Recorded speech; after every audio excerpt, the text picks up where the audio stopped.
What is up, everyone? So I finally got the phase 2 motoring coolant oil lines to put the RB25 turbo on the RB20.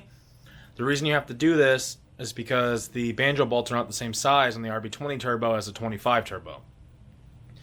So the easiest way to go about it is just to buy a kit. You can make your own lines, you can do all that. I'm going to put the kit in the description below so you can see which one I bought.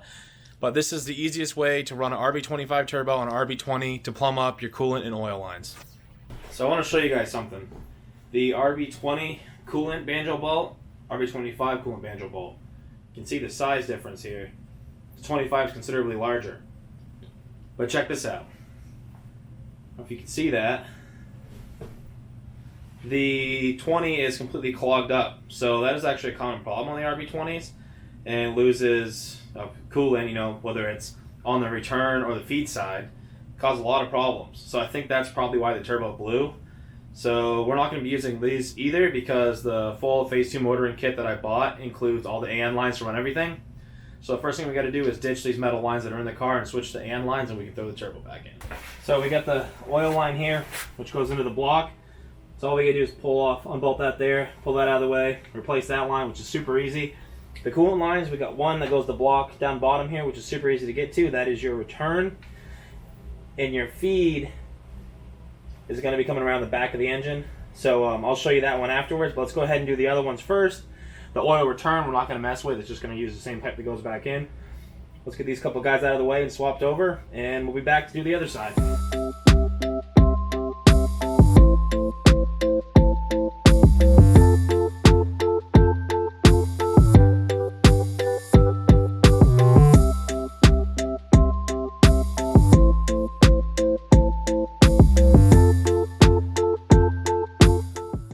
So as far as removing the one on this side, remember where we had that leak in the first couple videos? That's the line right there. That guy right down there. So I just gotta pull off that one clamp and pull out the metal line and put in the barbed end of the braided line and clamp it back up and run it over.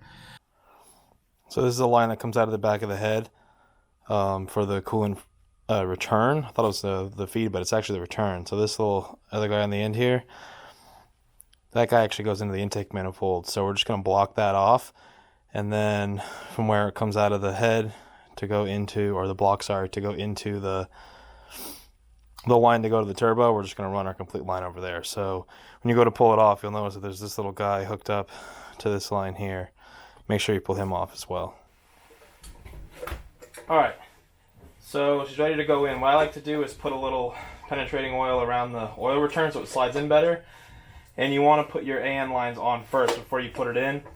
I'm going to put it down in there, bolt your lines all in, tighten them all down, and then put your turbo into place. It's just much easier when you're working in a tight area like this.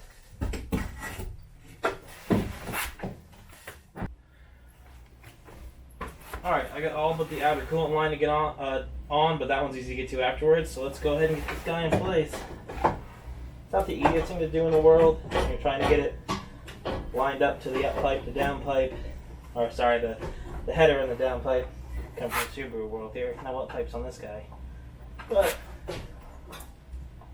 it's kind of a wiggle until you line it up situation.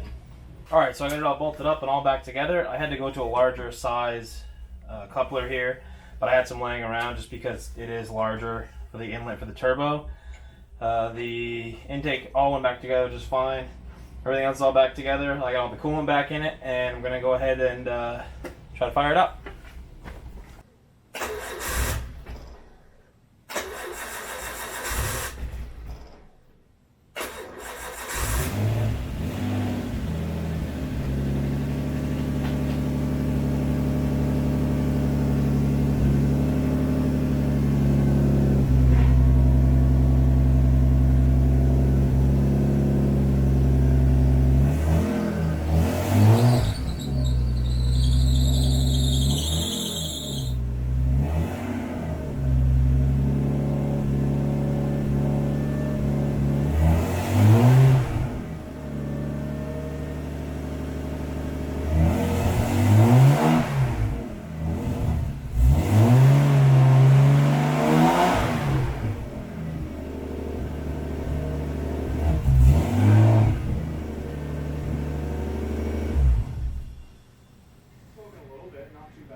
idle air control valve, so when it's cold it runs like not very well. It sounds good though.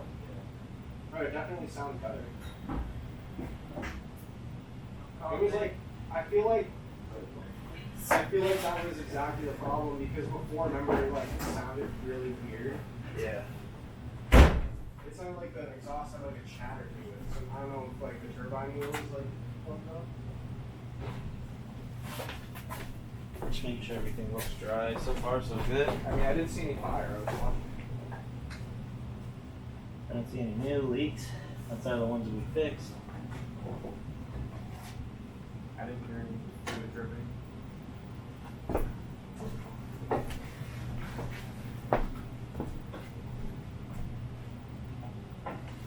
Everything looks good.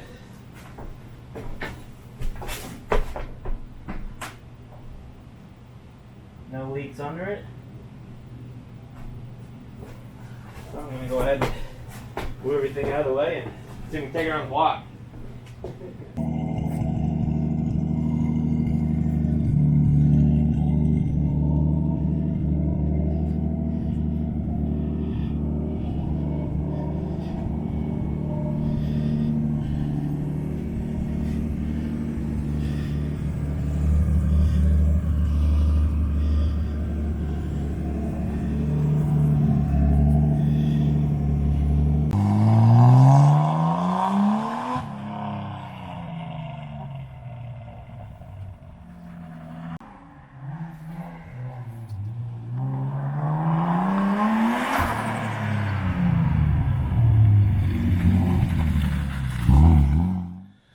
Well, it's not what I was expecting.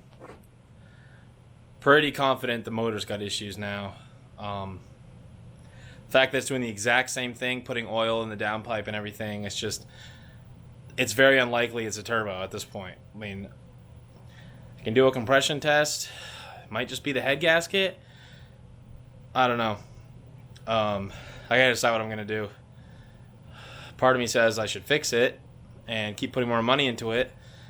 Part of me says I should sell it because I do have an MK3 Supra Targa factory R154 car here right now, as well as the Cressida, which would both make decent drift cars, and they're a lot cheaper to build. I don't know.